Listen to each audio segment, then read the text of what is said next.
କୁମ୍ଭୀର ମାଙ୍କଡ଼ ପାଖକୁ ଆସିଲା, କହିଲା ମୁଁ ମୋ ସାଙ୍ଗରେ ସଙ୍ଗାତ ବସିବି। ଦି ଜଣ ସାଙ୍ଗ ହେଇଗଲେ। ସେ କହିଲା ସଙ୍ଗାତ, ଇଏ ତାକୁ କହିଲା ସଙ୍ଗାତ, ଦି ଜଣ ସାଙ୍ଗ। କିନ୍ତୁ ଜଣେ ପାଣିରେ ରହୁଛି, ଆଉ ଜଣେ କୋଉଠି ରହୁଛି? ସବୁଦିନ କୁମ୍ଭୀର ଜାମୁକୋଳି ଖାଏ। ଦିନେ କୁମ୍ଭୀରଟା ଜାମୁକୋଳି ନେଇ ତା ସ୍ତ୍ରୀକୁ ଦେଲା, ତା ଘରେ। ତା ସ୍ତ୍ରୀ କହିଲା ହଁ କି ମିଠା କୋଳିଟା ହେଇଛି ମ, କୋଉଠୁ ଆଣିଛ? ନା ମୋ ସଙ୍ଗାତ ଅଛି ମାଙ୍କଡ଼, ସେ ଗଛରୁ ମୋତେ ଏମିତି ଦଉଛି, ମୁଁ ଖାଉ ପକେଇ ମୋ ସଙ୍ଗାତ ବାହାରିବ। ତା ସ୍ତ୍ରୀ କହିଲା ଶୁଣ, ତମେ ସେ ସଙ୍ଗାତକୁ କାଟିକି ନେଇକି ଆସ। ଜାଣିଛ ଯିଏ ସବୁଦିନ ଜାମୁକୋଳି ଖାଉଛି ନା, ତା କୋଳିଟା ପୁରା ବହୁତ ମିଠା ଲାଗୁଛି।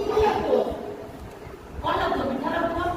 ତମେ ତାକୁ ନେଇକି ପଳେଇ ଆସ, ମୁଁ ତା କୋଳିଟା ଖାଇବି। ତାପରେ ସେଠୁ କଣ ହେଲା, ଜାମୁକୋଳି ପାଖକୁ ଗଲା, ମିଠା ଲାଗିଲା ବୋଲି। ତାପରେ କଣ ହେଲା ଶୁଣିଲେ, ଜାମୁକୋଳି ଯେତେବେଳେ ବାହାରେ ପଚାରିଲା, କୁମ୍ଭୀର ପଚାରିଲା ସଙ୍ଗାତ ମତେ ଗୋଟେ ଜାମୁକୋଳି ଦେବ ତ, ଆଜି ମୋ ସ୍ତ୍ରୀ ନା ତମକୁ ଆମ ଘରକୁ ଡାକିକି ଯିବ। ମାଙ୍କଡ଼ କହିଲା ହଁ ମୁଁ ଯିବି ଯେ, ମୁଁ ତ ଗଛରେ ରୁହେ, ମୁଁ ତ ପହଁରା ଶିଖିନି, ମୁଁ କେମିତି ଯିବି? ପହଁରା ଶିଖିଛି କେମିତି ଯିବ? କୁମ୍ଭୀର ସେଠୁ କହିଲା ମୋ ପିଠିରେ ମୁଁ ତମକୁ ବସେଇକି ନେବି, ଆମ ଘରକୁ ଯିବା, ଆମେ ସାଙ୍ଗ ହେଇକି, ତାପରେ ମୁଁ ଆଣିକି ମୁଁ ଛାଡ଼ିଦେବି ଗଛ ଉପରକୁ ପଳେଇ। ମାଙ୍କଡ଼ ବୁଝିପାରିଲାନି, ବସିଗଲା। ଯେମିତି ମଝି ନଈ ହେଲା, ମଝି ନଈ ପୁରା ପାଣି ପୁରା ସାଇଁ ଚାଲୁ, କୁମ୍ଭୀର ନେଇକି ଯାଉଛି, ମାଙ୍କଡ଼ ବସି ତା ଯେତେବେଳେ ସାଇଁ ପାଣି ଥିଲା, କୁମ୍ଭୀର କହିଲା ସଙ୍ଗାତ ଜାଣିଛ ମୁଁ ତମକୁ କାହିଁକି ଆଣିଛି? କାହିଁକି ନେଇଥିଲା? ମୁଁ ପୁରା ଆଣିଥିଲି, ମୋ ସ୍ତ୍ରୀ ଡାକିଛି, ମାନେ ଏମିତି କହିଲା।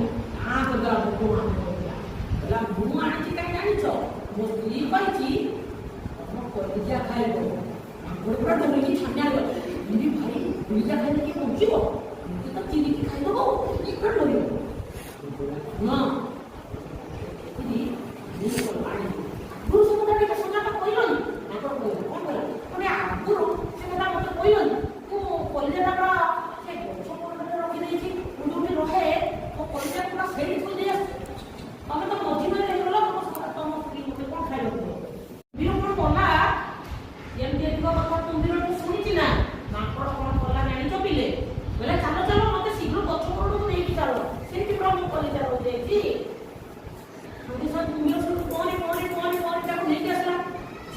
ପାଣି ପାଖ ହେଇଯାଇଛି, ମାଙ୍କଡ଼ କଣ କଲା?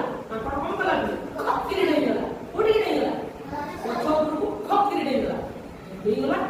କୁମ୍ଭୀର କହିଲା ସଙ୍ଗାତ ନେଇକି ଆସ, ଗଛରେ ବା କଲିଜା ଅଛି, ନେଇକି ଆସ।